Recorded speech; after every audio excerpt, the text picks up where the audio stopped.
জানাই। আশা করি সবাই ভালো আছেন। আজ আমি এই বড় বড় মরিচগুলোর লঙ্কাগুলো আজকে আমি চপ ভাজবো। তো লঙ্কাগুলোকে আমি প্রথমে ধুয়ে নেব ভালো করে, ভালো করে জল ঝরিয়ে। এখন আমি লঙ্কাগুলোকে 4 টুকরো করে নেব।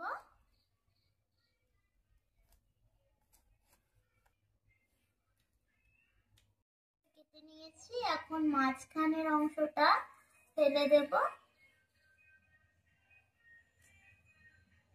এই অংশটা ফেলে দেব, বীজগুলো ফেলে দেব। এখন আমি রেডি করে নেব ব্যাটারটা।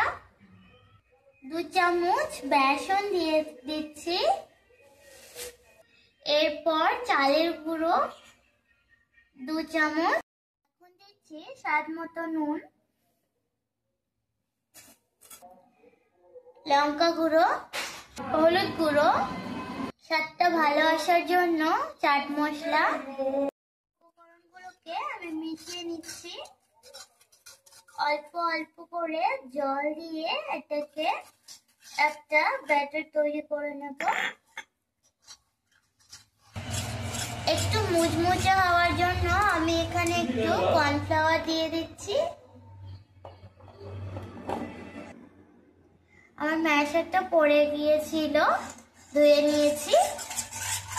এখন ভালো করে আমি এটাকে মিশিয়ে নিচ্ছি। কর্নফ্লাওয়ারটা কিন্তু ভালো করে মিশিয়ে নিয়েছি। দেখুন ব্যাটারটার ঘনত্ব তৈরি হয়ে গেছে। এখন কিন্তু আমি কড়াইয়ে তেল দিয়ে দেব। সাদা তেল দিয়ে দিলাম। এখন তেলটা গরম হওয়ার অপেক্ষায়। গরম হয়ে গেছে, এখন একটা করে আমি ডুবিয়ে দিয়ে দেব। তেলে দিয়ে দিলাম।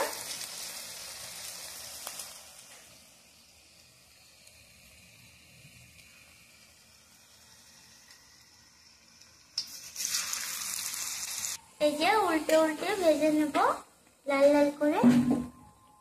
ভাজা কিন্তু হয়ে গেছে লাল লাল করে। এখন আমি নামিয়ে নিচ্ছি। দেখুন কতটা সুন্দর হয়েছে ভাজাটা। সেম ভাবে আমি সবগুলো ভেজে নিচ্ছি। এখন আমি এইটা ভেজে নেব। এটা একটু আলাদা ধরনের কেটেছি। ভালো করে উল্টে দিচ্ছি।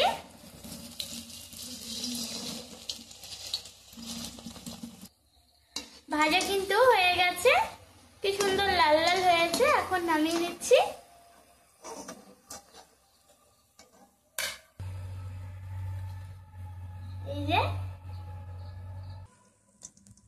এই যে আমার লঙ্কার চপ কিন্তু রেডি। আমি কাসুন্দির সঙ্গে এটাকে সার্ভ করলাম। এটা কিন্তু অসাধারণ হয় খেতে। বিকেলে বিশেষ করে চায়ের সঙ্গে তো জমে যাবে পুরোই।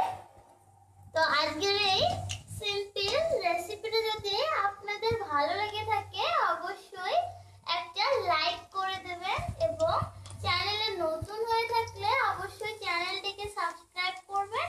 আর আমাকে কমেন্টে জানাবেন কিরকম লাগলো আমার এই রেসিপিটা আজকে। ভালো থাকবেন, সুস্থ